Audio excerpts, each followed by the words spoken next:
सैयदना इमाम हुसैन शहीद करबला, इमाम आली मकाम सिब्ते रसूल रज़ी अल्लाह तआला अन्हु व अर्ज़ाहु अन्ना, जब मदीने तैयबा में थे और आपको यजीद ने बैत के लिए इसरार किया, और जानते हैं मदीने का गवर्नर वलीद बिन उक़बा इमाम हुसैन को अपने घर में बुलाया और रात के वक्त कहा कि आप यजीद की बैत कर लें, सब ठीक हो जाएगा।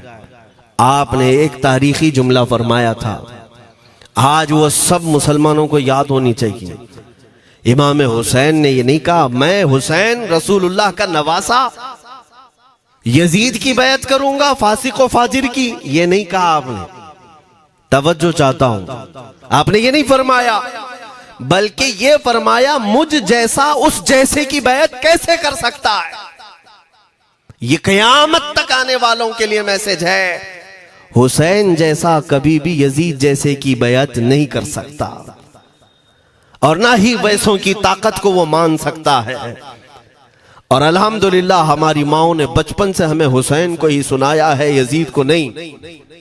इसलिए आज अगर किसी तख्त पर यजीद बैठा हो तो हमें डर नहीं लगता इस बात का कि वो गर्दन उड़ा देगा, हमें इस बात का खौफ नहीं लगता कि फांसी पर चढ़ा देगा। हमें इस बात का यकीन है कि अगर हमारे टुकड़े भी हो जाएंगे तो इंशाअल्लाह हमारी रूह करबला जरूर पहुंचेंगी। इमाम हुसैन के साथ क़यामत के दिन उठाए जाएंगे, हक बात करते हुए अगर दुनिया से जाएं। अजीज़ान गिरामी वक़ार, मैं तारीख की चंद झलकियां आपके सामने रखूंगा। मुझे हुक्म भी हुआ है, बहुत जल्दी वक्त खत्म हो जाएगा, समेटना है। मैं चंद मिसालें आपके सामने रखता हूं। ताकत किसे कहते हैं, क़ुव्वत किसे कहते हैं। जिम में जाकर बॉडी बनाने वाला ताकतवर है, काजू बादाम खाने वाला ताकतवर है, मुक्के मारने वाला ताकतवर है। कौन है ताकतवर? ताकत किसे कहते हैं? मेरे अजीजों, असल ताकत तो ये है कि तुम इस्तेमाल अपने हाथ पैर कुछ भी ना करो, लेकिन खलबली दूसरों में मची रहे। ये असल ताकत है, ये रब ताला की तरफ से दी हुई होती है इनाम में। वरना आप सोच सकते हैं कि हुसैन आजम के साथ जो लोग आए थे वो कुल काफिला कितना था। अलग अलग रिवायतें, इमाम हुसैन के साथ 135 लोग थे, बाज रिवायात में है 96 थे, 96 लोग थे, बाज रिवायत में 82 थे। शहीद होने वालों की तादाद 72 है। लेकिन इस बात पर अक्सर उलमा मुहद्दिसीन का ख्याल है कि 82 लोग थे, 82 लोग थे। 82 के मुकाबिल में कितने लोगों को आना चाहिए रास्ता रोकने के लिए? अगर किसी आम आदमी से भी पूछे तो डबल कर दो, ट्रिपल कर दो, 4 गुना ज्यादा कर दो। नहीं, 82 को रोकने के लिए पहले 1000 लोग आए, फिर वो 1000 के बाद 4000 प्लस आए, 5000 लोग सिर्फ 82 लोगों को रोकने के लिए आए रास्ता। फिर ये लोग 4 दिन तक रास्ता रोकते ही रहे, 5000 लोग मिलकर। 10वीं मुहर्रम होने से पहले पहले फिर तकरीबन 16000 लोग आए, यानी तकरीबन पूरे टोटल मिलाकर 22000 के करीब, 21000 समथिंग कुछ। 22000 की फौज क्या माने रखती है? किसको रोकने के लिए? 82 लोगों को। इसी से समझ में आता है असल ताकत किसे कहते हैं। ताकत इसी को कहते हैं कि उधर 3 दिन के भूखे और प्यासे हैं, उनके खीमों में साजो सामान भी नहीं, जंग के असबाब भी नहीं, और वो जंग की नीयत से भी नहीं गए। उसके बावजूद 22000 के सीनों में जो खलबली मची है, दुनिया इसी को समझ नहीं पा रही है। अगर दुनिया ये समझती है क्वांटिटी का नाम ताकत है तो हम उसको रद्द करते नहीं, क्वालिटी का नाम ताकत है। ईमान ये असल ताकत है। और एक तारीखी बात मैं आपके सामने रखता हूं। इमाम हुसैन का रास्ता रोकने के लिए सबसे पहले यजीद की फौज से जो शख्स आया था उसको हुर बिन यजीद कहते हैं। हुर बिन यजीद अर्रियाई 1000 का लश्कर लेकर के ये इमाम हुसैन का रास्ता रोकने आए। 2 दिन तक इधर उधर घुमाते रहा, और जब जब नमाजें होती रही, इमाम हुसैन मुसल्ला इमामत पर हैं और ये यजीदी इक्तिदा भी कर रहे हैं। हर जमात इमाम हुसैन के पीछे हो रही है। लेकिन मैं आपको बताता हूं 10वीं मुहर्रम से पहले इमाम हुसैन ने खुतबा दिया और यजीदियों से कहा, क्या तुम मेरी हैसियत को नहीं जानते? मैं फातिमा जहरा का बेटा हूं, हैदर कर्रार का नूर नजर हूं, रसूलुल्लाह का नवासा हूं। मेरी निस्बतें क्या तुम्हें नहीं मालूम? तुम मेरे खून से अपने हाथों को न रंगो। मैं तुम्हारे पास ऑप्शन रखता हूं, मैं इस रास्ते से अपने वापस मदीने की तरफ जाता हूं या किसी साहिल की तरफ या दिमश्क जाऊंगा। जंग करना नहीं चाहता तुमसे। ये 3 ऑप्शन जब इमाम हुसैन ने रखा तो यजीदियों ने एक को भी कबूल नहीं किया। वो जंग करना ही चाहते थे, इमाम हुसैन के खून के साथ खेलना ही चाहते थे। लेकिन जो हुर बिन यजीद है, तवज्जो चाहता हूं, जो खुद इमाम हुसैन का रास्ता रोकने के लिए आया, उसके दिल में ये बात आई और उसने आकर के 10वीं मुहर्रम को यजीदियों से कहा, मियां मान लो हुसैन की बात, 3 में से कोई एक बात मान लो, हम जंग नहीं करना चाहते, वो रसूलुल्लाह के बेटे ही तो हैं। तो सारे जो सिपह सालार बड़े बड़े थे, अम्र बिन साद, शिमर वगैरह, हुर बिन यजीद से कहने लगे, तुझे कौन कहता है फैसला करने के लिए? तू सिपाही है, 1000 की नफरी तेरे साथ दी गई है, बस अगर तुझे हमारे साथ रहना है तो मैदान में जमा रह, वरना चला जा, तू सुलह की बातें मत कर। हुर बिन यजीद उसी दिन 10वीं मुहर्रम को उन यजीदियों से कहता, अच्छा अगर तुम मेरे इस बात को नहीं मानते तो तुम्हारी सिपह सालारी तुम्हें मुबारक, मैं हुसैन के खीमे में जा रहा हूं। जो यजीद की तरफ से आया था वो किधर चला गया? मौला हुसैन के खीमे में। कब? सिर्फ 10वीं मुहर्रम, एक रिवायत में 9वीं मुहर्रम को, एक दिन पहले इमाम हुसैन के खीमे में आया, दस्तबोसी की, माफी मांगी और इमाम हुसैन ने कहा, अब तुम जा सकते हो अपने घर। हुर बिन यजीद ने कहा, मैं उस वक्त तक अब आपका साथ नहीं छोड़ूंगा जब तक मेरे जिस्म में आखिरी सांस बाकी रहे, मैं आपके साथ रहूंगा। अब इमाम हुसैन की वफादारी में आने वाला कौन था? इसलिए मैं आपको एक चीज दे जाता हूं मेरे अजीजों, अल्लाह अज़्ज़ वजल की कुदरत के फैसले हैं, वो जब चाहता है कहीं से भी किसी को हिदायत अता फरमाता है। वो बातिल कुव्वतों के मौजूद पलने वाला बच्चा भी कभी रब तबारक व तआला हिदायत देता है, उसे आलिम बनाता है, और कभी काबे की छांव में पलने वाले को मौला अबू जहल भी बनाता है, गुमराह कर देता है। हुर बिन यजीद मौला हुसैन के पास आ गए। जो बात मुझे कहनी है उसके लिए मुझे इतना वाकया बयान करना पड़ा है। मैं असल पॉइंट की तरफ आता हूं, क्यों मैं ये बयान कर रहा हूं। जब 10वीं मुहर्रम को जंग शुरू हुई, अम्र बिन साद ने तीर चलाया, तो जानते हैं खीमा हुसैन की तरफ से सबसे पहले मैदान में उतरने वाला यही हुर बिन यजीद ही, यही उतरे अपने घोड़े पर सवार होकर उन्हीं यजीदियों से लड़ने के लिए जिनकी फौज में ये आए थे, उनके मुकाबले में लड़ने के लिए गए। और जब लड़ने की इब्तिदा हुई, सुबह से दोपहर के करीब तक वो लड़ते रहे, जवाल तक। अब जो बात कहना है तवज्जो से सुनो। हुर बिन यजीद ने सुबह से लड़ाई की, बहुतों ने वहां पर मैदान जंग में मुकाबला आराइयां की हैं, लेकिन हुर बिन यजीद की जो लड़ाई है वो तारीख में लिखी हुई। आज उन्होंने यजीदियों के साथ जो जंग किया, कई घंटे जंग करने के बाद, जानते हैं तन्हा हुर बिन यजीद ने 120 यजीदियों को कत्ल किया। 120 की तादाद, एक घोड़सवार एक ही है, 120 को मार गिराया। उसके बाद जामे शहादत नोश किया। मैं तारीख पढ़ रहा था, वहीं पर हमने किताब को रोक दी। बहुत सारे लोग करबला के वाकयात में इमाम हुसैन के खानदान के बच्चों के शहादत तो बयान करते हैं, उनके जिस्म कट गए, उनके ऊपर घोड़े दौड़ाए गए, लेकिन तुम ये नहीं जानते कि हुसैनी शहजादों ने बातिल कुव्वतों के कैसे छक्के छुड़ाए थे। एक एक जवान ने मुकाबिल में आने वालों को उनकी औकात कैसे याद दिलाई थी। अब सुनो, हुर बिन यजीद 120 को मार गिरा सकते हैं, वो भी एक दिन पहले खीमा हुसैन में आने वाला, एक दिन पहले खीमा हुसैन में आने वाला। बात समझ में आ रही है? अभी जो एक दिन पहले खीमा हुसैन में आ जाए उसकी ताकत का हाल ये है, जो पैदाइशी हुसैनी हो उसकी ताकत का हाल क्या हो। मेरे अजीजों, ताकत किसे कहते ये समझो। यह और बात है कि लोगों को अपनी ही औकात मालूम नहीं, अपनी हैसियत मालूम नहीं है। होता क्या है मैं आपको बताऊं।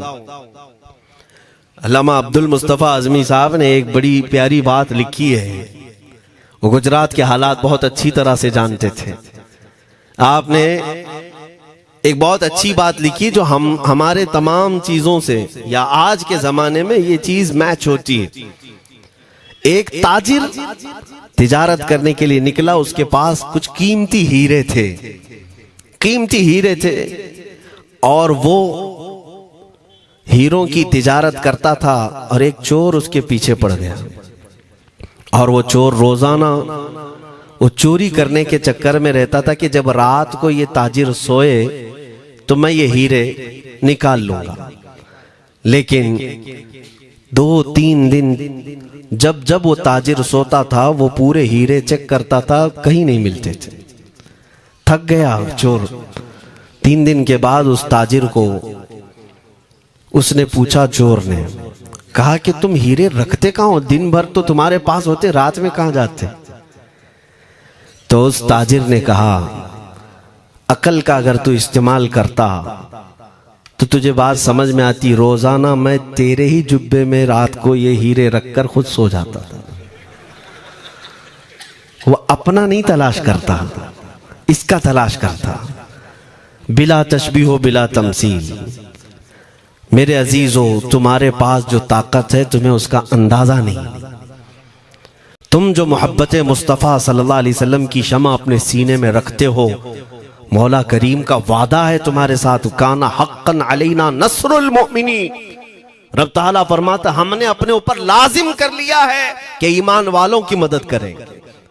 और हमने मदद देखी है, रब ताला की मदद देखी है। आज के इन हालात में मुझे बताओ, भौंकने वाले भौंक ही रहे हैं, बाकी तुम्हारा क्या बिगाड़ लिया, क्या तुम्हारा खराब किया? बस ये है कि तुम अपने अंदर खलबली मत मचाओ और ज्यादा खौफ और हिरास में मत जियो। अल्हम्दुलिल्लाह मुसलमान हैं, मोमिन हैं, किसी चोर कौम से तुम्हारा रिश्ता नहीं है। तुम दुनिया की उस अजीम कौम हो जो सिर्फ और सिर्फ अपने रब ताला के हुजूर झुकती है, और अपने रब तबारक व ताला के हुजूर ऐसे झुकती है। मैं चैलेंज के साथ कहता हूं, पूरी दुनिया में कोई कम्युनिटी, कोई कौम ऐसी नहीं है जो अपने खुदा को देखने के बाद ही झुकती है। जिसकी भी जाओ, उनके खुदाओं की तस्वीर वहां पर सामने होती तभी झुकते हैं। वो चाहे ईसाई हो, यहूदी हो, कोई भी हो, उन्होंने कोई ना कोई या मूर्ति बनाई है या तस्वीर बनाई है, तब वो झुकते हैं। तन्हा तुम ईमान वाले हो जो आज तक अपने खुदा को देखा नहीं लेकिन हर दिन सजदा करते हो, तुम्हारा ये ईमान है। और कुरान में शुरू में ही अल्लाह ताला ने जो तारीफ फरमाई सूरह बकरा में, युमिनून बिल गैब, अल्लाह फरमाता है ये वो लोग हैं जो गैब पर ईमान रखते हैं, देखा नहीं। और दुनिया में करोड़ों मस्जिदें होंगी, किसी मस्जिद में अल्लाह की तस्वीर है? किसी मस्जिद में? और या तुम्हें सलातो सलाम पढ़ने के लिए मेरे आका की तस्वीर देखने की जरूरत है? यही तो तुम्हारा ईमान है मेरे अजीजों। मेरे आका को हमने दिल में बसा रखा है, और जब हुजूर पाक की याद आई, बगैर तस्वीर देखे हम खड़े हो जाते हैं। और उनकी मोहब्बत वैसी होती है, हमें किसी तस्वीर और मूरत को देखने की जरूरत भी नहीं होती। तुम्हारी खुसूसियात बहुत हैं। अल्लाह रब्बुल इज्जत ने तुम्हारी पेशानियों को महफूज रखा है, किसी अहरे गैरे के सामने झुकने नहीं दिया। पेशानी मुकद्दस है तुम्हारी। हाँ, ये तो नहीं है कि तुम किसी दरख्त पर भी चले जाओ, पत्थर पर भी चले जाओ, चूहे पर भी झुक जाओ, सांप पर भी झुक जाओ, नहीं है। एक सहाबी हैं, ईमान लाने के बाद वो कहते हैं, या रसूल अल्लाह सल्लल्लाहु अलैहि वसल्लम, दो वाकयात ऐसे हैं जो ज़माने जहालत में हम करते थे। एक वाकया याद करता हूं तो रोना आता है और एक वाकया याद करता हूं तो हंसी आती है। हुजूर ने फरमाया वो दोनों क्या है बताओ। उन्होंने कहा पहला वाकया तो ये है जिसको याद करके रोता हूं कि जवानी में जब हमारे घर बेटी पैदा होती थी तो हम उसका गर्दन मरोड़ कर दफन कर देते थे। आज मुझे वो बात याद आती है तो रोना आता है कि हमने ऐसे कई बच्चियों को दफन कर दिया। अरब वाले दामाद बनाना नहीं चाहते थे और बेटियों को पहले ही मार देते थे। ये वो सहाबी कहते हैं अब याद आती है बात तो रोना आता है। मेरे आका सल्लल्लाहु अलैहि वसल्लम ने फरमाया फिर हंसी किस बात पर आती है। कहते हैं जमाने जहालत में हमारे खुदा जो होते जिनकी हम इबादत करते थे तो जब सफर में जाना होता था तो आटा गूंद करके खुदा बना लेते थे, क्योंकि सफर में जाना है और हर जगह उनको साथ में रखना था खुदा को। वो साहब ही कहते हैं सफर के खुदा और होते थे, हवा का अलग, पानी का अलग, मिट्टी का अलग, सब लेकर के चलते थे। फिर हुजूर ने फरमाया हंसी किस बात पर आती है। वो कहते हैं बीच रास्ते में अगर खाना खत्म हुआ तो कभी खुदा का हाथ तोड़ के खाते थे, कभी पैर तोड़ के खाते थे। अरे मेरे अजीजों 1400 साल बाद आज जब आप हंस रहे हैं उस सहाबी को तो इस बात पर हंसी आती होगी। मैं ये बात सिर्फ इसलिए अर्ज कर रहा हूं कि शुक्र मनाओ अल्लाह रब्बुल इज्जत का कि तुम्हें रब तबारक व तआला ने उस कौम में पैदा किया है जिसका माथा सिर्फ वहदहू ला शरीक की बारगाह में झुकती है। तुम ईमान वाले हो। और मैंने आयत यही तिलावत की खुतबे में, वला तहीनु वला तहज़नु व अंतुमुल अअलौना इन कुंतुम मुमिनीन। घबराओ मत, परेशान मत हो, तुम सबसे ज्यादा सरबुलंद रहोगे अगर तुम ईमान वाले हो। ये कुरान की आयत है। ईमान किसे कहते हैं? ईमान किसे कहते हैं? यानी अल्लाह ने फरमाया अगर तुम ईमान वाले हो तो सबसे ज्यादा कामयाब हो। अब हम पूछते हैं रसूल पाक से ईमान किसे कहते हैं? मेरे आका की जुबान से सुनो, ला युमिनु अहदुकुम हत्ता अकूना अहब्बा इलैहि मिन वालिदिही व वलदिही वन्नासी अजमईन। हजरत अनस से रिवायत है, हुजूर पाक सल्लल्लाहु अलैहि वसल्लम फरमाते हैं तुम में से उस वक्त तक कोई कामिल ईमान वाला नहीं हो सकता जब तक अपने वालिदैन, अपने बच्चे, अपने और सारे इंसानों से ज्यादा मैं उसके नजदीक महबूब ना बन जाऊं। हुजूर से कामिल मोहब्बत जब तक ना करोगे तब तक ईमान भी कामिल नहीं है। खुलासा कलाम यही है कि मोहम्मद से वफा तूने तो हम तेरे हैं, ये जहां चीज है क्या लौह कलम तेरे हैं। बस इसी बात पर आपको आना है। इकबाल भी ये कहता है मैं जर्मनी गया, यूरोप का सफर किया, वहां की तरक्कियों को देखा और वो लोग बहुत आगे बढ़ रहे थे। मैं इसीलिए सफर किया कि मैं वहां तहकीक करके आऊं, देखूं, अपनी कौम को आकर के मैं बताऊं मुसलमानों को कि किस फील्ड में तुम जाओगे तो कामयाब होंगे। साइंस में, फिजिक्स में, ज्योग्राफी में, केमिस्ट्री में, मैथ्स में, कौन सी फील्ड में तुम जाओगे तो ज्यादा माहिर होगे। कई साल इकबाल ने वहां की खाक छानी, तहकीकात किया और वापस जब आया अपनी कौम की तरफ, अल्लामा इकबाल कहते हैं मैं सारी दुनिया वहां की यूरोप की छान करके आया, यही देखने गया था कि मेरी कौम किस मैदान में उतरे तो कामयाब होगी। तो लोगों ने पूछा क्या वो तुम्हें राज मिल गया? वो कहते हाँ मुझे राज मिल गया। लोगों ने पूछा किस मैदान में उतरे? तो इकबाल कहता है मैं तो राज को पहुंचा, अपनी कौम को बताता हूं तुम्हारी तरक्की का राज सिर्फ इतना ही है कि मोहम्मद से वफा तूने, कि मोहम्मद से वफा तूने तो हम तेरे हैं। ये जहां चीज है क्या लौह कलम तेरे हैं। सारी कामयाबी का असल राज मेरे आका से बेइंतहा मोहब्बत है। मैं दीनी शख्सियात की बात अपनी जगह पर, जो जिसको आप दुनियावी उलूम कहते हैं, लाओ मैथ्स का कोई बहुत बड़ा माहिर रियाजीदान या कोई साइंटिस्ट आपको ऐसा लगता हो, लाओ मेरे आला हज़रत इमाम अहमद रजा फाजिल बरेलवी के सामने। जानते हैं आप उस आला हजरत फाजिल बरेलवी ने 55 उलूम पर अपनी तहकीकात लिख दी हैं। बाकी जानते कितने थे वो अल्लाह ही बेहतर जाने। एक बात मैं आपको बता रहा हूं, मैथ्स में, मैथमेटिक्स में उनके पास ऐसी ऐसी इजादात थी। एक किताब आला हजरत ने लिखी है ज्योमेट्री पर, आज के बच्चे जो कॉलेज पढ़ते हैं वो जानते होंगे। ज्योमेट्री की भी कई उसमें अक़साम लिखी गई हैं, और आला हजरत ने एक किताब लिखी है कश्फुल इल्ला अन सिमतिल क़िबला, क़िबला पहचानने का इल्म। तुम तो आज वो कंपास लेकर के पहचानते हो ना, अब तो मोबाइल में आ गया, मोबाइल को घुमाओ, इधर दिखा रहा उधर, उधर दिखा रहा उधर क़िबला। मेरे अजीजों, इस्लाम मशीनों से नहीं चलता है। इसका सेल चला गया तो क्या तुम्हारा इस्लाम चला जाएगा?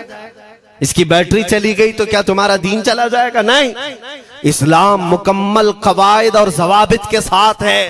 सारी मशीनें खत्म भी हो जाएं, इस्लाम ने तुम्हें कायदे बनाकर दिखाए हैं, प्रैक्टिकल। ये क़िबला पहचानने का इल्म होता है। शहर का तूलुल बलद अर्जुल बलद देखना होता है, बहुत सारी उसमें चीजें, उसकी सतह समंदर से ऊंचाई कितनी है, फिर सितारों को देखा जाता है, फिर पहचाना जाता है क़िबला, उसको हिसाब में लगाया जाता है। आला हजरत ने ये जो किताब लिखी पूरे 1400 साल में है। आला हजरत की ये किताब जिसमें 10 कायदे खुद उन्होंने इजाद किए, उनसे पहले किसी ने नहीं लिखी, खुद उन्होंने इजाद किए। और उसके बाद आला हजरत ने चैलेंज के साथ कहा कि मैंने, फकीर ने ये 10 कायदे इजाद किए हैं, इस पर कोई अमल करके क़िबला पहचानना चाहे तो उस पर अमल करके खड़ा हो जाए। अगर हिजाबात हटा दिए जाएं तो काबा उसकी नाक के सामने होगा। आला हजरत ने लिखा है काबा ऐन उसकी नाक के सामने होगा। परफेक्ट कायदे उन्होंने लिखे। ये कायदे कहां से आए? हिसाब, मैथमेटिक्स। जो अलीगढ़ के प्रोफेसर अपने फंसे हुए मसाइल हल करने के लिए आला हजरत के पास आए, वाकयात आपने सुने होंगे। अब मैं आपसे कहता हूं, एक बहुत बड़े प्रोफेसर साहब अलीगढ़ के, वो लंदन या ऑक्सफोर्ड जा रहे थे या जर्मनी जा रहे थे कुछ मैथ्स के फंडे हल करने के लिए। आला हजरत के खलीफा ने उन्हें मशवरा दिया कि चले मौलाना अहमद रजा साहब बरेली में रहते हैं, उनसे बात कर लेंगे। पहले तो उन्होंने मजाक उड़ाया, मौलवी लोगों का काम है, प्रोफेसर जिसमें फंसा हुआ है। उन्होंने कहा लंदन और जर्मनी जाने में जितना खर्चा आता है उससे कम ही बरेली को लगता है, एक बार ट्राई कर लीजिए। वो आए आला हजरत के यहाँ, वो मौलाना सैयद सुलेमान साहब के कहने पर जब आला हजरत के पास आए, असर का वक्त था, अजान हो चुकी थी, आप मस्जिद की तरफ जा रहे थे। प्रोफेसर साहब से मुलाकात हुई। आला हजरत ने पूछा कैसे आना हुआ? उन्होंने कहा एक बहुत पेचीदा मसले में फंस गया हूं, मैथ्स का, रियाजी का, हिसाब का हल नहीं होता, इसके लिए मैं बाहर का सफर कर रहा था। आपके शागिर्द मौलाना सुलेमान साहब ने कहा कि आपसे मिलने। आला हजरत ने कहा दिखाएं क्या मसला है? उन्होंने कहा इतने शॉर्ट टाइम में ये हल नहीं होगा, नमाज के लिए आप जा रहे हैं। आला हजरत ने फरमाया फिर भी दिखाओ। आला हजरत को उन्होंने वैसे ही खड़े दिखाया। देखते ही आला हजरत ने उंगलियां रखी और कहा इसका यहां से, इसका यहां से, फलां का यहां से, इस तरह आप लगा करके देख ले, मैं असर की नमाज से फारिग होकर आता। वो प्रोफेसर साहब कहते हैं उन्होंने चुटकियों में यूं हल किया, मैं जब बैठ करके उस मसले को लगाया तो तुरंत 2 मिनट में वो मसला हल हो गया। अब जिसके लिए मैं ये वाकया अर्ज कर रहा हूं सुनो। वो हैरत में आंखें फटी फटी रह गई उस प्रोफेसर साहब की। उधर नमाज होने के बाद आए आला हजरत, तो वो अशश करने लगे। कहा मौलाना साहब मैं पहली मर्तबा देख रहा हूं कि मदरसे का कोई मौलवी मैथ्स के इतने टफ फंडे को हल कर लेता हो। मौलाना ये तो बताएं ये रियाजी और ये मैथ्स के मसले आपने किससे सीखे? कौन है आपको? किस कॉलेज में, किस यूनिवर्सिटी से आपने सनद हासिल की है? यही मुझे कहना है मेरे अजीज। अब आला हजरत का जवाब सुनो। कहते हैं जनाब मैंने अपने वालिद से सिर्फ प्लस माइनस और मल्टीपल के मसले सीखे, जमा, नफी और ज़रब हमारे वालिद साहब ने बस इतना ही सिखाया। और उस वक्त बचपन में मुझे मंतिक, फलसफा, ये सब किताबें पढ़ने का शौक था। मैं हिसाब के, ज्योमेट्री के ये किताबें लेकर बैठा। मेरे वालिद आए, देखा, पूछा अहमद रजा क्या पढ़ रहे हो? मैंने दिखाया ये मंतिक है, फलसफा है या हिसाब की किताबें हैं। मेरे वालिद ने वो किताबें अपने हाथ में ले ली और कहा, जा रसूलुल्लाह की हदीसें पढ़, सदक़े में सारे इल्म दे दिए जाएंगे। आला हज़रत फरमाते हैं, उसके बाद मैंने अपनी जिंदगी मेरे मुस्तफ़ा के कदमों में लगा दी। ये जो आप देख रहे हैं ये मेरे मुस्तफ़ा के कदमों से छन कर मुझे मिला है।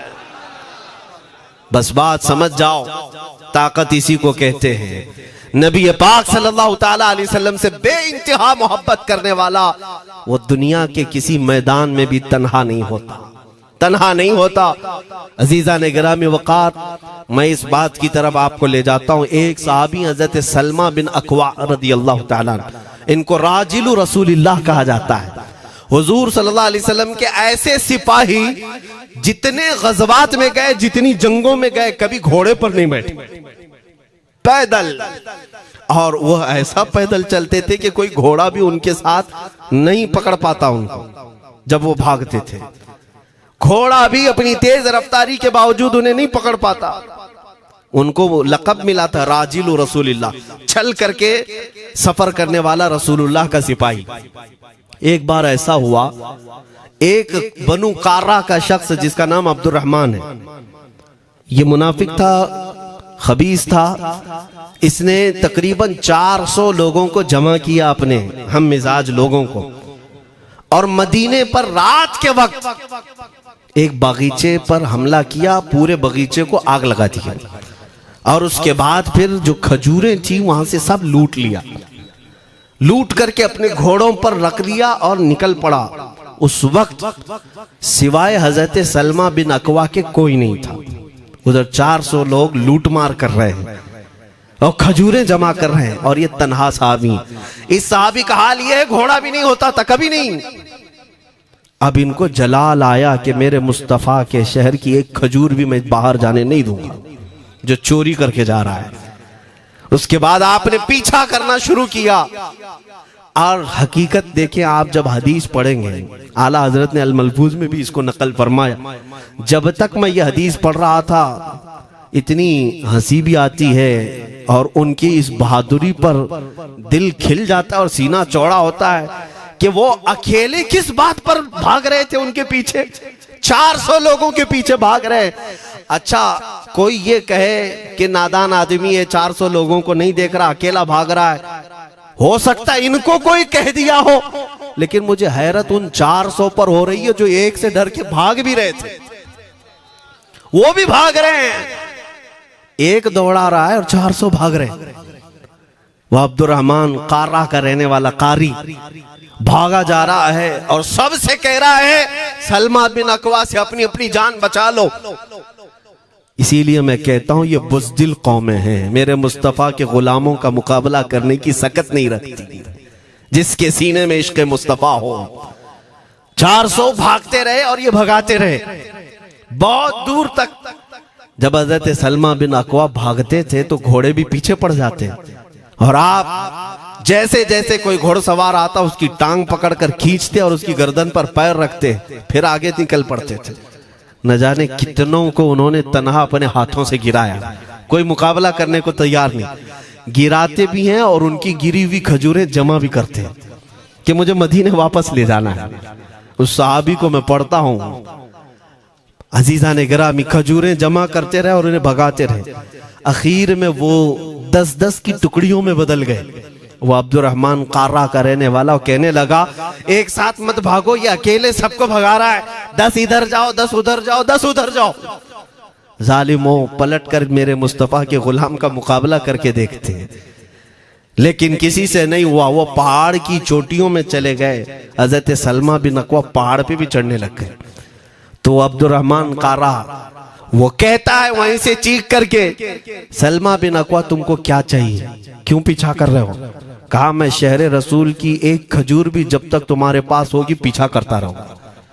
उसने वहीं से अपने सारे साथियों को पुकार कर कहा, सारे लोग खजूरें फेंक दो, अपनी जान बचा लो। सबों ने खजूरें दे दी। हज़रत सलमा बिन अकवा पूरी खजूरें जमा की है, कितनों को रोनते हुए वापस आने लगे। जानते हैं, एक सहाबी और है हज़रत अबू क़तादा, जिनको फारिसु रसूलिल्लाह कहा जाता है।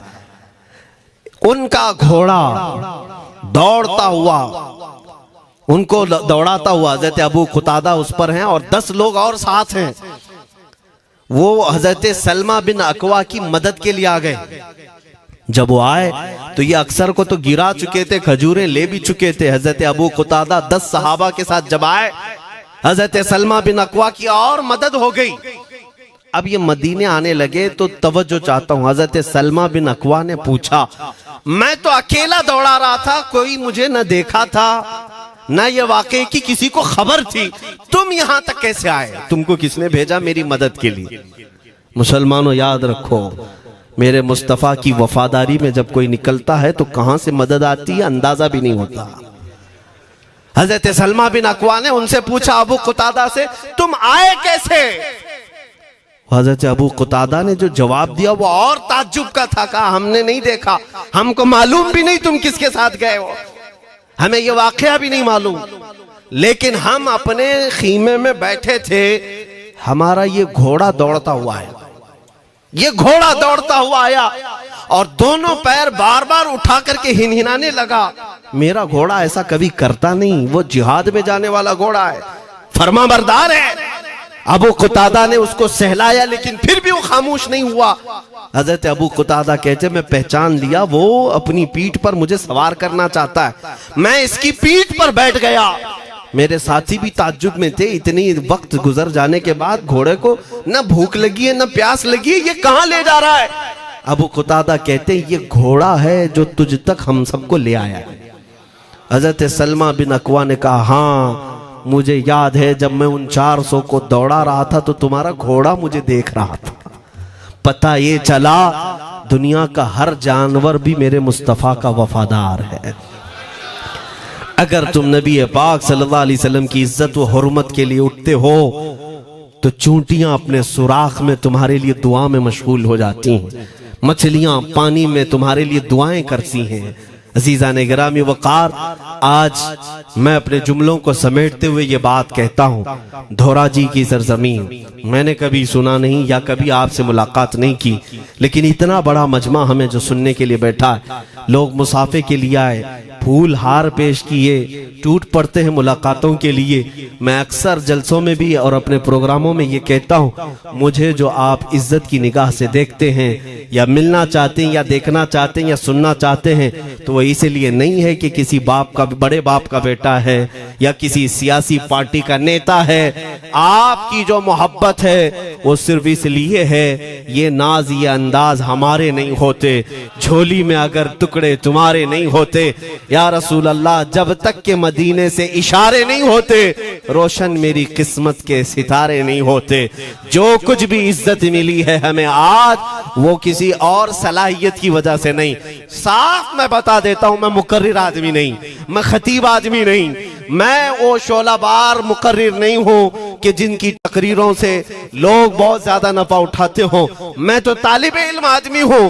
मेरे आका सल्लल्लाहु ताला अलैहि वसल्लम के लिए इतनी वफा करना जानता हूं कि मैंने यह अहद कर लिया है, मेरे जिस्म में जब तक खून बाकी रहेगा, एक भी सालिम कुत्ता मेरे आका की तरफ उंगली भी उठाए, हम अपनी गर्दन भी निछावर करने को तैयार रहेंगे।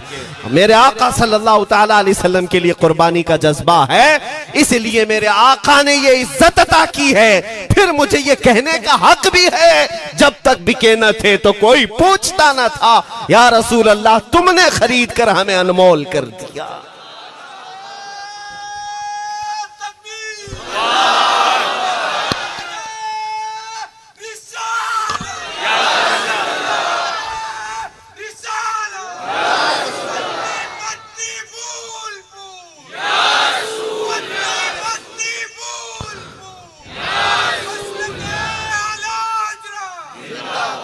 मेरे अजीजों, इस बात पर आज तुम्हारा इत्तिहाद होना है, आज तुम्हारा इत्तिहाद होना है। मैंने काफी इलाकों के दौरे की और देख लिए, लोग जो कहते हैं हम बिखरे हुए हैं, बटे हुए हैं, टुकड़ों में हैं, लेकिन मैंने सबको देखा, यकीनन फिरकों में भी बटे हैं, सिलसिलों में भी। हालांकि सिलसिलों में इख्तिलाफ होना नहीं चाहिए, जो सलासिल हक्का हैं वो सब मदीने तैयबा की नहरें हैं, इख्तिलाफात नहीं, लेकिन उसके बावजूद बटे हुए लोग हैं। एक दूसरे से मुसाफा नहीं करना चाहते, एक दूसरे के पीछे नमाजें नहीं पढ़ना चाहते, जो खाली सुन्नी होकर भी, ईमान वाले होकर के भी। मैं बहुतों से ये शिकायतें सुना कि हम में बहुत सारे इख्तिलाफात हैं, लेकिन इसका हल तकरीरें हैं, तहरीरें हैं, लोगों को समझाना है, इस्लाह करना है, सब करके देख लिया। लेकिन एक बात मैंने खुद प्रैक्टिकल देख लिया कि 1000 टुकड़ों में क्यों ना बटे हों, लेकिन मेरे मुस्तफ़ा का नाम आ जाए तो हर कोई मुत्तहिद नजर आता है। ये हमने देख लिया है, ये हमने देख लिया है। किसी भी पीर से बैत क्यों ना हो, मैं दूसरों की बात नहीं करता, लेकिन मैंने पूरे हिंदुस्तान के कोने कोने में देखा है जाकर के, किसी भी सुन्नी सहीहुल अकीदा पीर से बैत क्यों ना हो, अगरचे उसके आपस के झगड़े हों, लेकिन हमने एक मजमे में मुझे सुनने वालों को, ऐसे इख्तिलाफ वालों को भी देखा, दोनों सुन रहे हैं, लेकिन जब हमने पूछा मेरे मुस्तफ़ा करीम की इज्जत पर बात आए तो तुम में से कौन खड़ा हो सकता है, हर इख्तिलाफ रखने वाला भी ये कहता है, या रसूल अल्लाह, ये जिस्म भी तुम्हारा, ये जान भी तुम्हारी, करूं तेरे नाम पे जां फिदा, न बस एक जां दो जहां फिदा, दो जहां से भी नहीं जी भरा, करूं क्या करोड़ों जहां नहीं। ये हर एक का नारा है। इससे पता ये चला कि आज तुम सबको अगर कोई चीज जोड़ सकती है तो नाम मोहम्मद है, मेरे मुस्तफ़ा करीम सल्लल्लाहु अलैहि वसल्लम की मोहब्बत है। गुंबदे खजरा की छांव में सबको जमा करो, इंशाअल्लाह अज़ीज इत्तिहाद बरकरार रहेगा। असल की तरफ नजर रखो, बादशाह की तरफ नजर रखो। बाकी जितने वली हैं, जितने पीर हैं, सब वजीर हैं, सब वजीर हैं। बादशाह सिर्फ मेरा मुस्तफ़ा है। नबी पाक सल्लल्लाहु ताला अलैहि वसल्लम को हम शहंशाह तस्लीम करते हैं। लिहाजा अगर बादशाह की तरफ नजर होगी तो तुम्हें शैतान ये इस तरह की लड़ाइयों में नहीं रखेगा, वो कामयाब नहीं हो सकेगा। तुम सबका मिशन अगर मेरे मुस्तफ़ा की इज्जत और उनकी नामूस हो जाए, हुजूर अकरम सल्लल्लाहु ताला अलैहि वसल्लम की तरफ हमने देखा है बड़े बड़े इख्तिलाफात खत्म हो जाते हैं। हजरत अबू ज़र ग़िफ़ारी, हजरत बिलाल हबशी, दोनों में झगड़ा हो गया था, तकरार हुई। हजरत अबू ज़र ग़िफ़ारी ने सिर्फ हजरत बिलाल को गुस्से में आकर कहा, काली औरत के बेटे, या इब्न उम्मी सौदा। ये तकरार में हो जाता है। हजरत बिलाल को ये बात लग गई, थे तो काले, लेकिन सहाबी ने कहा था काली औरत के बेटे। हुजूर के पास जाकर अर्ज किया, या रसूल अल्लाह, अबू ज़र ने मुझे आज यूं कहा, अबू ज़र ने मुझे आज यूं कहा, काली औरत के बेटे। मेरे आका सल्लल्लाहु अलैहि वसल्लम को जला लाया, बाहर आए, बुलाया, अबू ज़र कहाँ है? आए। हुजूर पाक ने उनको मुखातिब करके सिर्फ इतना फरमाया, अफीकल जाहिलिया, अभी तक तुम्हारे अंदर पुरानी जाहिलियत बाकी है? 3 बार पूछा और उसके बाद मेरे आका चले गए, कुछ नहीं फरमाया। पुराने जमाने की काफिरों की जाहिलियत अभी बाकी है, जो माँ के नाम से लोगों को गालियां देते या पुकारते थे। हजरत अबू ज़र ग़िफ़ारी को इतनी बात लग गई कि मेरे आका मुझसे रूठ गए, मेरे आका के दिल पर यह बात लग गई। तो उन्होंने ये नहीं किया कि देखा जाएगा बाद में क्या होगा, नहीं, सीधे मस्जिद नबवी में हजरत बिलाल को ढूंढने के लिए आए। कहाँ है? हजरत बिलाल मिल गए तो उनका हाथ पकड़ करके लाए। अबू ज़र ग़िफ़ारी जमीन पर लेट गए, सो गए। कहा है बिलाल, मुझे माफ कर दे, मैंने तुझे सख्त जुमला कहा, मुझे माफ कर दे। हजरत बिलाल ने कहा, ठीक है, मैंने माफ कर दिया, हो गई बात। लेकिन हजरत अबू ज़र ग़िफ़ारी ने कहा, नहीं, मेरा दिल इस पर सुकून नहीं मानेगा। एक काम करो ए बिलाल, तुम अपना ये पैर मेरे चेहरे पर रगड़ो, ये तुम्हारा तलवा जिसको मैंने काला कहा था, उसी तलवे से मेरे चेहरे पर तुम रगड़ो, ताकि मुझे मेरी हैसियत पता चल जाए। हजरत बिलाल क्या उनकी बात पर अपना पांव उनके चेहरे पर रगड़ देते? दोनों हाथों से उनको जमीन पर उठाया और सीने से सीना लगाया। कहा है अबू ज़र, कैसी बात करते हो? जिस आका के तुम गुलाम हो, उसी आका का मैं भी गुलाम। मैंने ये तारीख में पढ़ा है, अगर सख्तियों को कोई चीज जोड़ सकती है तो वो मेरे आका की मोहब्बत है और मुस्तफा करीम की मोहब्बत है। तुम्हारे सीने चौड़ा कर देगी, तुम्हारा दिल कुशादा कर देगी, तुम अपनों को एक्सेप्ट करने लग जाओगे अपने नबी की निस्बत पर। हाँ, एक बात याद रखें, मैं ये सिर्फ मेरे आका की निस्बत वालों के लिए कह रहा हूं, बाकी हमारा अकीदा तो ये है, नबी से हो जो बेगाना उसे दिल से जुदा कर दे, पिदर मादर बिरादर जानो माल उन पर फिदा कर दे। हम उसको मानते ही नहीं, चाहे बापों की माँ हो जो मेरे नबी को नहीं जानता, जो मेरे आका की अजमत को नहीं पहचानता, मैं उनके बारे में नहीं कहता। हाँ, हमारे एक उस्ताद बुजुर्ग उन्होंने फरमाया था कि बेटा बात करने का लहजा नरम रखना हमेशा। बहुत सारे लोग हमारी तकरीरों को अभी अभी जो सुनते हैं वो कहते हैं बहुत कड़क बोलते हैं, सख्त बोलते हैं। मेरे अजीजों, पिछले 15 साल से करते हैं हम तकरीरें, अखलाकियात पर, तसव्वुफ पर बहुत सारे नरम अंदाज में गुफ्तगू करने के हम आदी थे। वो सब नहीं देखते, लेकिन जहां हम थोड़ा सा चीखते हैं या गरज के साथ बोलते हैं, वो बहुत जल्दी किसी को लगती है और कहते हैं आप बहुत कड़क लहजे में कहते हो। 90% हमने नरम लहजे में बात किया है, लोगों को अखलाकियात सिखाया है। चोरी, जिना, डकैती, सूद, शराब, इन सब की मजम्मत पर बयानात हमने रिकॉर्ड किए। वो सब नजर नहीं आता, लेकिन सख्त जुमले बहुत जल्दी नजर आते हैं। लेकिन ये मैं क्यों करता हूं वो भी आपको बता दूं। हमारे एक बुजुर्ग उस्ताद ने फरमाया, कहा कि बेटा नरम गुफ्तगू करने की आदत रखना, इसलिए कि मेरे आका सल्लल्लाहु अलैहि वसल्लम की सुन्नत है नरमी से कलाम करना।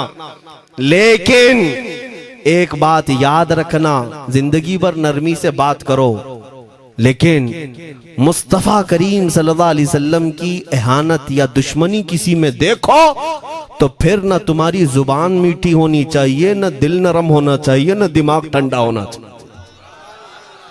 हाँ, ये ईमान का तकाजा है। हम जो सख्त बात करते हैं, लोगों को ऐसा लगता है कि इतना कड़क नहीं बोलना चाहिए। तुम्हें पता भी नहीं हज़रत उमर फारूक कितना बोलते थे। हाँ, उमैर बिन वहब एक शख्स था जो हुजूर के कत्ल का इरादा करके आया था मक्का से। सफवान नाम का एक और शख्स, उमैर नाम के 2 लोग हतीम काबा में बैठकर मीटिंग करके आए, क्योंकि सफवान का बाप जंग बदर में मारा गया था, उमैर का बेटा जंग में कैदी होकर हुजूर के पास कैद था। दोनों का प्रॉब्लम सेम था। दोनों लोग हतीम काबा में बैठ करके फैसला करते हैं। सफवान ने कहा मैं तुझे बहुत पैसे दूंगा, एक तलवार को जहर में बुझा कर जाओ मदीने और मोहम्मद का कत्ल करके आओ सल्लल्लाहु अलैहि वसल्लम। उमैर बिन वहब तलवार छुपा करके मदीने आया, लेकिन जिस वक्त वो आया, हजरत उमर फारूक चंद सहाबा के साथ मस्जिद नबवी के बाहर खड़े थे। देखते ही उसकी गर्दन में जो है ये गमछा डाला, रुमाल, और कहा खुजू हादल कल, पकड़ो इस कुत्ते को। ये हजरत उमर की जुबान से निकलेंगे, कहते हैं पकड़ो इस कुत्ते को। यही वो है जो बद्र के अंदर, मैदान बद्र में मक्का वालों को भड़का रहा था जंग पर हुजूर के खिलाफ। यहाँ मदीने में आया है, पकड़ो इसको। हजरत उमर बाहर ही सब कर देते, लेकिन कहा कि मैं हुजूर से पूछ के आता हूँ इसका करना क्या है। मेरे आका के पास गए, कहा या रसूल अल्लाह, शैतान कुरैश आया है, कुरैश का शैतान आया है, उमैर बिन वहब, और मुझे लगता है वो बुरी नीयत से आया है। हजरत उमर पहले ही भांप रहे हैं, मुझे लगता है वो बुरी नीयत से आया है, क्या करना है आप हुक्म फरमाए। मेरे आका ने फरमाया उमर उसको अंदर ले आओ। उमैर बिन वहब को वैसी गर्दन में वो गमछा डाल के घुमा के अंदर ले आए मस्जिद नबवी में। हुजूर ने पूछा, हजरत उमर से कहा छोड़ दो। जब अंदर आया तो पूछा हुजूर ने, क्यों आए उमैर? अब वो झूठ बोलने लगा, कहा मेरा बेटा आपके पास कैदी है, खैर खैरियत पूछने के लिए आया, और क्या है। मेरे आका ने फरमाया सच सच बताओ क्यों आए हो। उसने फिर कहा मैं अपने बेटे की खैरियत मालूम करने आया हूं, और क्यों आया हूं। हुजूर ने फरमाया खैरियत मालूम करने आए तो तलवार लेके क्यों आए हो। उसने तलवार दिखाने के लिए फेंक दिया, कहा इस तलवार का क्या होना है। तलवार तो हमारे पास बद्र में भी थी, लेकिन पता आप ही के साथ थी। बड़ी बड़ी बातें करने लगा। मेरे आका को जलाल आया और कहा उमैर वो बात क्यों नहीं बोलते जो तुम सफवान के साथ काबा के हतीम में बैठकर करके आए हो। मदीने में बैठा रसूल खाने काबा में होने वाली गुफ्तगू को सुन रहा है। दूर और नजदीक के सुनने वाले वो काने लाले करामत पे लाखों सलाम। ये हदीस मौजूद है, सही हदीस है। इसी हदीस के तर्जुमानी करते हुए हम तो ये अकीदा रख ही सकते हैं ना, हम यहाँ से पुकारें वो वहां से सुने, मुस्तफा की समाअत पे। हाँ, ये अकीदा बरेली वाले का जो है वो अपने पेट का अकीदा नहीं, ये सहाबा का अकीदा है। मेरे अजीजों, जब मेरे आका ने फरमाया वो बात बताओ जो हतीम काबा में करके आए हो, अब थर थर थर कांपने लग गया। इससे इस रसूल से क्या छुपाएं जो हतीम काबा में तन्हाई में होने वाली मीटिंग को भी जानता हो। कहा अब मैं क्या बताऊं जब आपको सब मालूम है। अब मैं जो कहना चाहता हूं वो ये है, अशहदु अन्नका मुहम्मदन रसूलुल्लाह, मैं गवाही देता हूं कि आप मोहम्मद अल्लाह के रसूल हैं सल्लल्लाहु अलैहि वसल्लम। ईमान ले आए।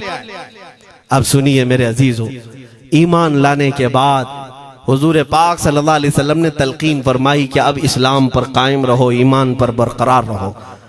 कत्ल करने के लिए आया, मेरे मुस्तफा का गुलाम बन गए।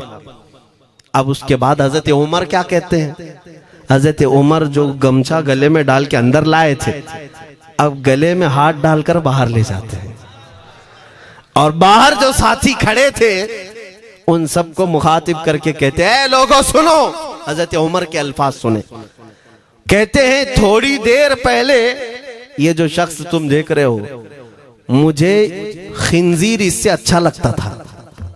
अल्लाह, ये लफ्ज भी है, वल्लाही इन्नी लअहब्बु खिंजीरन मिन हाज़ा।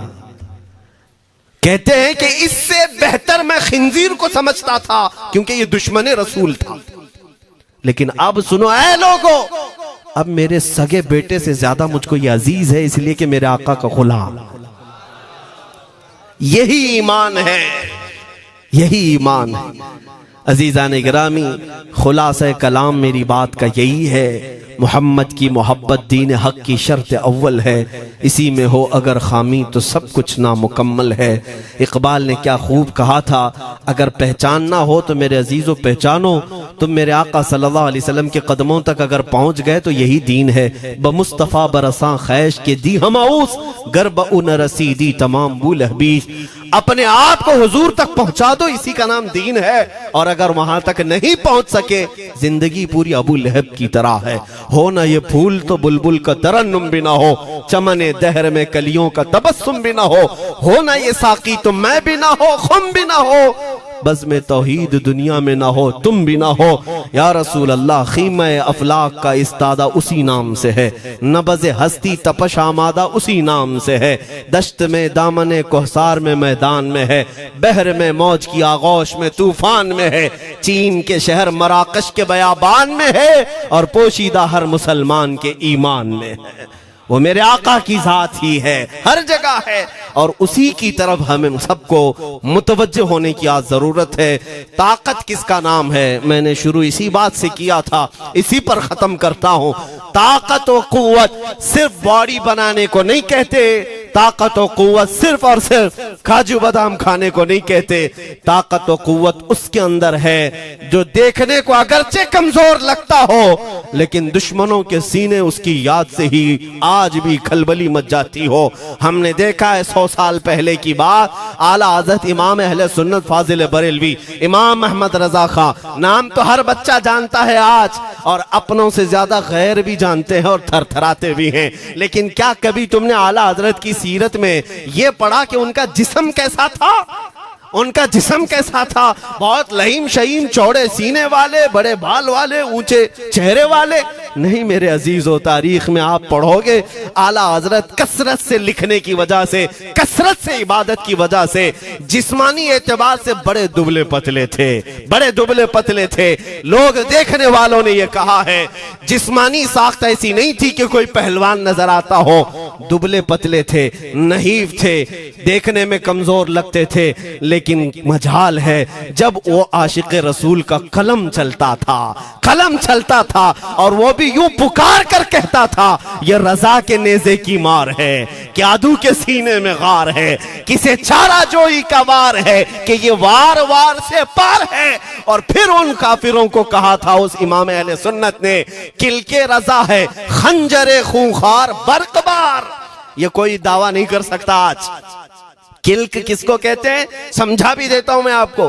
किल के रजा, आला हज़रत अपने कलम को कह रहे हैं, किल्क मतलब कलम, रजा का कलम कैसा है?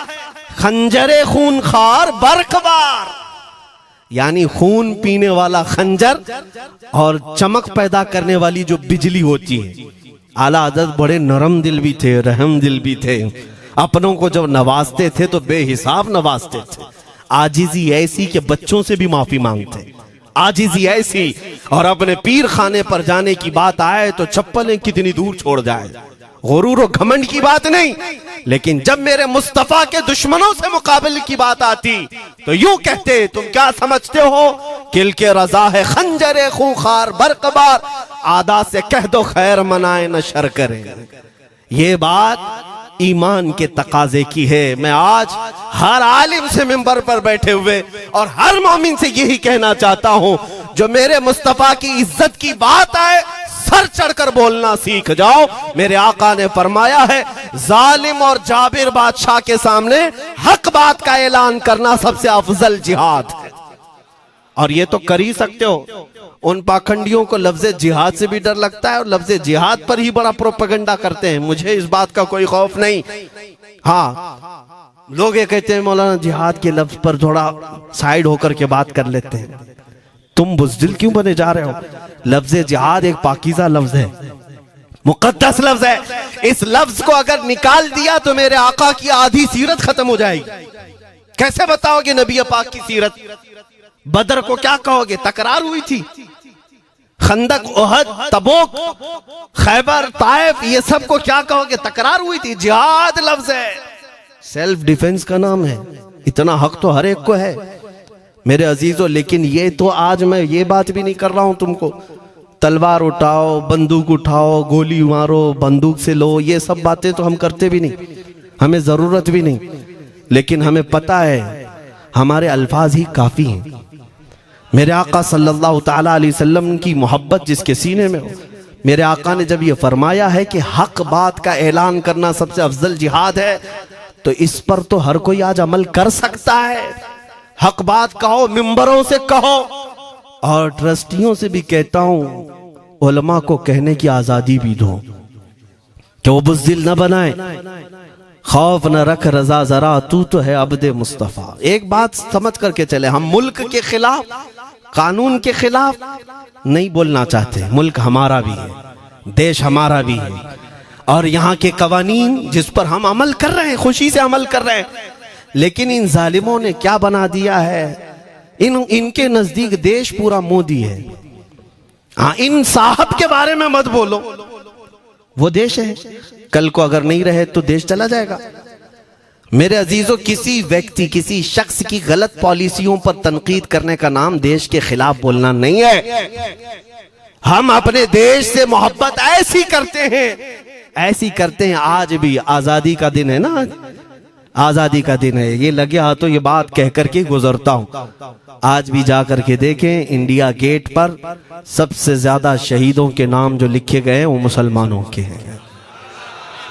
इनको क्या पता है 1857 से जो अंग्रेजों के खिलाफ लड़ रहे थे, ये लड़ रहे थे। आजादी का परचम सबसे पहले बुलंद करने वाला कोई संगी नहीं था, वो शहीद टीपू सुल्तान था। सबसे पहले तोपमैन हिंदुस्तान का, अंग्रेजों के खिलाफ आवाज बुलंद करने वाला। पूरे अंग्रेज उसके खिलाफ खड़े थे। इनको आज बोलने की तौफीक भी नहीं मिलती। और उसके अलावा वो उलमा की बात कहां चली गई आज? अंग्रेज तारीखदान ने लिखा है कि सबसे ज्यादा हमें खतरा हिंदुस्तान में मुसलमानों से था, और हमने दिल्ली से लेकर कश्मीर तक कोई एक झाड़, कोई एक दरख्त बाकी नहीं था जिसमें हमने एक आलिम को लटकाया नहीं था फांसी पर। जिनकी तादाद गिनी गई है तो तकरीबन 26,000 उलमा को इन्होंने फांसी दी थी, दिल्ली से लेकर कश्मीर तक। मुझे बताओ, जजीरा अंडमान निकोबार में किसको भेजा इन्होंने? मौलाना फजल हक खैराबादी, इनायत अहमद काकोरवी, ये तमाम वो लोग हैं। अल्लामा इनायत अहमद काकोरवी, जिनकी किताब आज तकरीबन हर मदरसे में पढ़ाई जाती है, इल्म उस्सिक़ा। ये किताब यहाँ चटाई पर बैठकर लिखी हुई नहीं, उस जेल की दीवारों पर लिखी हुई किताब। उसको पढ़ करके आज बच्चे आलिम बनते, हम भी पढ़े।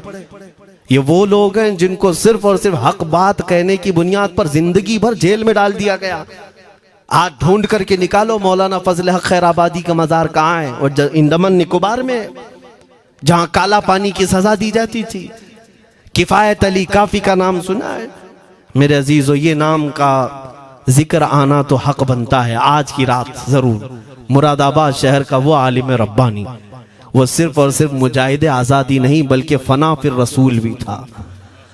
आप इसी से अंदाजा लगा लें, आला हजरत जैसा आशिक, हदायके बख्शिश लिखने वाला। आला हजरत के अशार तो पता है ना, इमामुल कलाम कहते हैं। आला हजरत की नातों को इमामुल कलाम कहते हैं। सारे कलामों का इमाम आला हजरत की नाते हैं। पढ़ करके देख लो, वजद आ जाए हुजूर की नाते। लेकिन उस आला हजरत से पूछा गया, आप किसकी नाते पसंद करते हैं? आला हजरत फरमाते हैं, मैं सिर्फ दो ही लोगों की नाते सुनता हूं, या तो हसन रजा बरेलवी की या अल्लामा किफायत अली काफी की। आला हजरत जिसकी नाते सुनते हो, इसी से अंदाजा कर सकते हो किफायत अली काफी कौन थे। मैं अक्सर जगहों पर इनका तस्करा करता हूं ताकि बच्चों के जहनों में ये बात मुंतकिल हो जाए। अब मैं आपको बताऊं, उनकी जुबान में अल्लाह ने वो ताकत दी थी कि वो जब इश्क रसूल पर बोलते थे तो हजारों का मजमा रोने लगता था, उनकी तरफ आ जाते। और अंग्रेजों को ये बात कतान पसंद नहीं थी।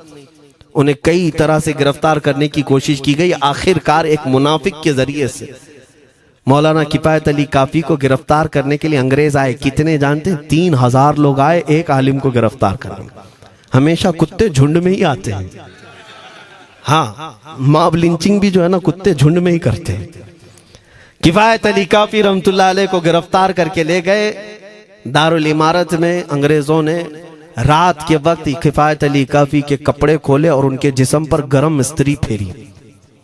स्त्री से पूरा दागते थे और जब चमड़ी जल जाती थी तो उस पर नमक छिड़कते थे। हफ्ता भर तक अल्लामा किफायत अली काफी को उन्होंने ये दर्दनाक सजाएं दी।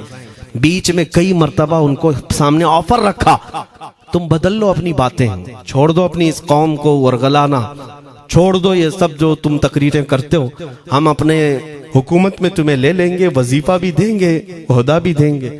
किफायत अली काफी रहमतुल्लाह अलैह ने फरमाया, तुम गलत जगह हाथ मारे हो। हाँ, ये वो जगह नहीं है जहां से 500 पाउंड लेकर के कौवा भी हलाल कर दिया जाए, हर चीज जो है तुम्हारे हिसाब की बना दी जाए। ये वो जगह नहीं है। किफायत अली काफी रहमतुल्लाह अलैह ने कहा, मेरा दीन इतना सस्ता नहीं है, इतना सस्ता नहीं है। उसके बाद उन्होंने कहा, तो फिर तुम मरने के लिए तैयार रहो। कहा, खुशी से। 8 दिन के बाद उनको एक चौराहे पर ले जाकर फांसी का फंदा लगाया गया और पूरे मजमे में आपको फांसी के लिए चढ़ाया गया। अंग्रेजों ने पूछा था, कोई आखिरी वसीयत है तुम्हारी, कोई आखिरी ख्वाहिश है तो बता दो लोगों में। फांसी पर चढ़ने वाला ये कहता होगा, मेरी बीवी से मिल लूं, बच्चों से मिल लूं, जायदाद प्रॉपर्टी की वसीयत कर दूं, मेरे बाद कौन बैठेगा वो कह दूं। लेकिन किफायत अली काफी की बात पर कुर्बान जाओ। उस भरे मजमे में कहते, हाँ मेरी आखिरी ख्वाहिश एक ही है, एक बार नाते रसूल पढ़ लूं। अल्लाह अल्लाह, एक बार नाते रसूल पढ़ लूं। उन्होंने कहा, ठीक है, तुम्हारी इस ख्वाहिश का हम अदब करते हैं, कर लो। किफायत अली काफी रहमतुल्लाह अलैह फांसी के फंदे पर चढ़ने से पहले क्या मगन होकर के गुनगुना रहे थे। यूं कह रहे थे, कोई गुल बाकी रहेगा न चमन रह जाएगा, पर रसूलुल्लाह का दीने हसन रह जाएगा। अतलसो कम ख्वाब की पोशाक पे नाजा न हो, इस तने बे जान पर खाकी कफन रह जाएगा। सब फना हो जाएंगे हश्र तक काफी, वो लेकिन नाम हजरत का जुबानों पर सुखन रह जाएगा। ये नाते पाक गुनगुनाते हुए चढ़ गए फांसी के फंदे पर। लोगों ने देखा फांसी तो लगी लेकिन लबों पर उसी तरह की मुस्कुराहट थी। क्यों? ये राज है मेरे अजीजों, मरने वाला ही जानता है। फंदा बाद में लगता है, आमिना का लाल पहले तशरीफ लाता है। मौत का दर्द उसे क्या होगा जो जमाले मुस्तफा देख रहा हो, मेरे आका सल्लल्लाहु ताला अलैहि वसल्लम की तरफ महव हो। अब सुनो, मैं ये बात क्यों कह रहा हूं, तुम इन बातों से घबराना नहीं, इन बातों से डरना नहीं कि कल को अगर आपके मिंबर पर बैठकर खिताब करने वाला ये आपका गुलाम मर जाता है, कट जाता है, कोई मुझे मार देता है, तो इस बात का यकीन रख लेना, दीन रुकेगा नहीं।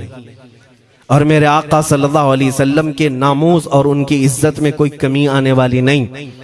हमारे मर जाने से कुछ नहीं होना है, इसलिए कि हर सुन्नी बच्चा जानता है इस्लाम जिंदा होता है हर करबला। हम मरने के बाद इस बात का यकीन रखते हैं, अगर हमारी मौत हो गई इस रास्ते में तो इस्लाम की आबियारी होगी, इस्लाम और फूलेगा फलेगा। और हुआ यही, किफायत अली काफी को फांसी का फंदा देकर 8 दिन तक जश्न मनाया था अंग्रेजों ने। जब मौलवी चला गया जो लोगों को तकरीर करता था, हजारों का जमा करता था, हुजूर अकरम सल्लल्लाहु अलैहि वसल्लम की मोहब्बत की बातें करता था, चला गया, हमने फांसी दे दी। लेकिन इन जालिमों को मालूम नहीं मेरे खुदा का कानून क्या है, कुदरत खुदाबंदी का कानून क्या है। मुरादाबाद शहर में ये किफायत अली काफी को 1857 के पहले फांसी दे रहे हैं, और उसी साल मुरादाबाद के करीब बरेली शहर में अल्लाह ताला अहमद रजा पैदा कर रहा है। तुम एक आशिक को फांसी दिए, हुजूर पाक के चाहने वाले को तुमने फांसी देकर ये समझा कि आप खत्म हो गया इश्क की बातें करने वाला। लेकिन कुर्बान जाओ मोहब्बत मुस्तफा पर, मेरा रब ऐसे इन मक्कारों के मकर को फेरता है कि फौरन अल्लाह ताला ने ऐसा आशिक पैदा किया कि फिर बरेली की तरफ से उठने वाली आवाज एक शहर में, एक बस्ती में नहीं, दुनिया के कोने कोने में पहुंच गई। आज 100 साल हो गए उस मर्दे कलंदर इमाम अहले सुन्नत को दुनिया से गए हुए, लेकिन हर मस्जिद की मिंबर और मेहराब आवाज देती है मुस्तफा जाने रहमत पे लाखों सला, शमे बज़ में हिदायत पे लाखों सला। और फिर हमारे बच्चे भी ये आज कह जाते हैं, डाल दी कल्ब में अज़मत मुस्तफा, सय्यदी आला हजरत पे लाखों सला। ये निजाम है मेरे मौला का, एक चिराग तुम बुझाओगे मौला 100 चिराग रोशन फरमाएगा। हाँ, इंशाअल्लाहुल अज़ीज़ इस बात पर हम सबको जमा होना है। अल्लाह करीम हमें हमारी खोई हुई ताकत व कुव्वत अता फरमाए। आप रब तबारक व तआला की बारगाह में ये दुआ करें कि ऐ रब्बे जुल जलाल, जब तक जिंदगी बाकी है मौला मुझे तेरे नबी के वफादारों में शुमार फरमा। इसलिए मैं जब भी हुजूर की बारगाह में अरीजा पेश करता हूँ तो ये जरूर कहता हूँ, आका बद हैं तो आपके, भले हैं तो आपके, टुकड़ों पे यही के पले हैं, रुख किधर करें तुझसे जो मुंह छुपाएं तो करें किसके सामने। या रसूल अल्लाह, क्या किसी और से तवक्को नजर की है? हमारा मानना तो ये है, मैंने देखा भी है अपने बच्चों को, और हम कहते हैं मेरे आका की बारगाह में, आका गुनहगार तो हो गए लेकिन आपके गद्दार नहीं है, गद्दार नहीं है। जब तक गद्दार नहीं होंगे मेरे आका की तरफ से तुम्हारे लिए हमेशा इस्तकबालिया खुला रहेगा। आओ मेरे अजीजों, इस बात पर मैं गुफ्तगू को खत्म करता हूँ।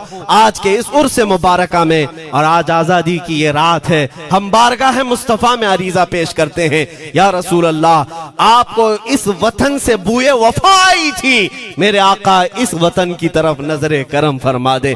क़यामत तक आने वाली हमारी नस्लों में मेरे आका सिर्फ आपके आशिक ही पैदा हो, कोई गद्दार ना पैदा हो। हमारी दुआ यही है मेरे आका, मैं मुजरिम हूँ आका, मुझे साथ ले लो कि रस्ते में हैं जा बजा थाने वाले, चमक तुझसे पाते हैं सब पाने वाले, मेरा दिल भी चमका दे चमकाने वाले। व आखिरु दावाना अनिल हम्दुलिल्लाहि रब्बिल आलमीन।